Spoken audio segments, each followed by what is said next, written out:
All right, let's get to Tom McClintock now. Tom McClintock, and we'll play some of this later in the hour, gave a great speech ripping on Mexican President Felipe Calderon's appearance before Congress, lecturing Arizona about their immigration law, and he got a standing ovation from what seemed to be most of the Democrats. Let's talk to Tom McClintock because he gave a great speech on the House floor yesterday. Tom, how you doing? I'm doing fine, guys. Thanks for having me. Sounds like you were really fired up.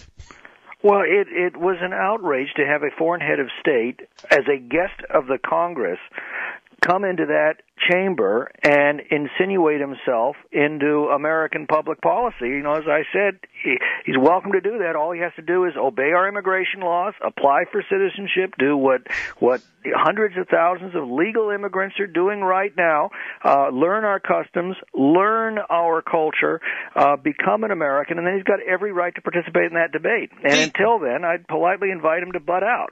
You know, the Obama administration is obviously on the wrong side of this issue electorally, because we've all seen the polls. Why invite the Mexican president, have his remarks televised where he's rebuking America and rebuking Arizona? How does that help the Obama administration? I don't understand that.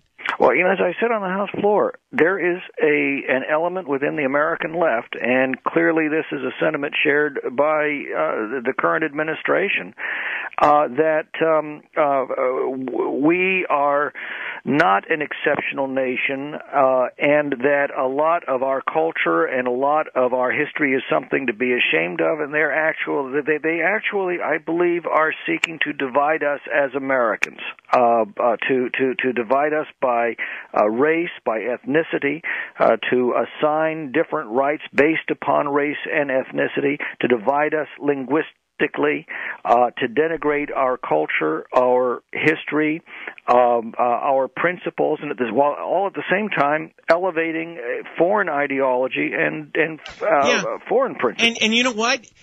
What you're saying is not just rhetoric, because when you see how excitedly the Democrats jumped up to applaud, sustained applause, a standing ovation, you realize it's something that they truly believe in. They're quite passionate about it. They were quite in support of everything he was saying as he was rebuking us. It's the opposite of that American motto, e pluribus unum, which in its broadest sense means, you know, from one people, or from all the nations of the world, from many people, one people, the American people.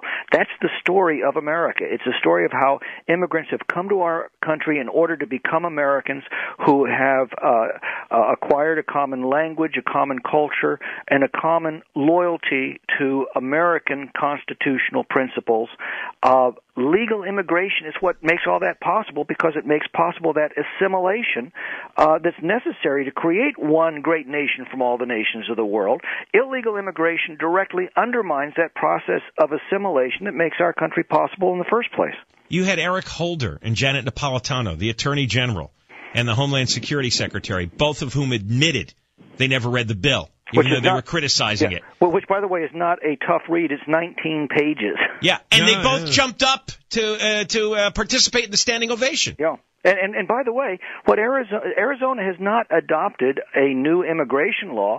All Arizona has done is to decide to enforce the current existing law that this administration refuses to enforce. And there's nothing radical about enforcing immigration law. Every other country in the world does. Mexico does. It must drive you crazy to hear all these politicians like Obama and Napolitano talk about unconstitutional racial profiling. It's your own law. Well, and not only that, but I mean, if you look at Mexico, their immigration law is brutally exclusionary. Our immigration law was actually written to encourage people to come to America, but to come in order to become Americans. And they're willfully lying about it, and they're not backing down in the least. Well, you know, ultimately, this is a warning to the American people. You know, we get the government we vote for. Watching the enthusiastic reception these comments received by the elected representatives of the people of the United States made it pretty clear to me we haven't been, as a people, we haven't been as careful as we need to be with the votes that we're casting. We are guaranteed in every single election we get the government we vote for. If it turns out to be a government that we don't like, that's nature's way of telling us as a people to be a lot more careful about those votes. And we're going to have that opportunity in a few weeks and then again in a few months in November. Are you aware of this Immigration and Customs Enforcement official, this John Morton, saying that we may not necessarily take Arizona's illegal aliens? Exactly. That is the executive branch refusing to faithfully execute the laws of our country. That's what we voted for, guys. Well, that guy has to go. And Napolitano was hinting the same thing, that we decide whether or not we're going to take the illegal aliens, and we might not. But Obama has essentially said the same thing. Again, this is our responsibility as an electorate. We voted for these guys. What happens if Arizona ups the ante and says, you know what, fine, you don't want to deport them, we'll deport them? I mean, you really would have a crisis here where a state is going to say, you know what, we're going to do this on our own. And how are you going to stop us? What are you going to do? Send in the National Guard to stop us from deporting these illegal aliens? I think ultimately the American people are going to have to decide whether they still want to have a country that where sovereignty, American sovereignty, actually means something. All right, Tom, we appreciate you talking to us, and we're going to play some of your speech for the listeners, and we know it's available on your website as well. Yeah, TomMcClintock.com. You can get it there. You did terrific work yesterday. Well, thank you. Because there's so few people articulating what most of Americans believe. Yeah. So thanks a lot, Tom. Thanks for coming on. Thank you. All right. Find the video of Felipe Calderon's speech. You can go to YouTube, and there's short clips of Calderon. And when he comes to a particular point in the speech, watch as the camera pans Congress. And most of one section stands up and starts applauding. Most of another doesn't.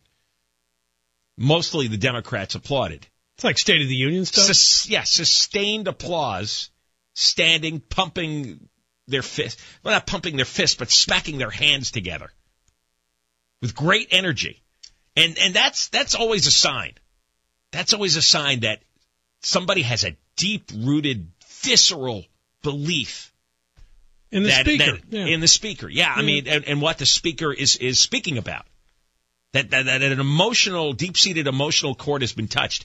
You see Eric Holder and Janet Napolitano get up and stand and give Calderon a standing ovation when he blatantly lied about the Arizona law. The people that haven't read the bill? We've got some serious problems here.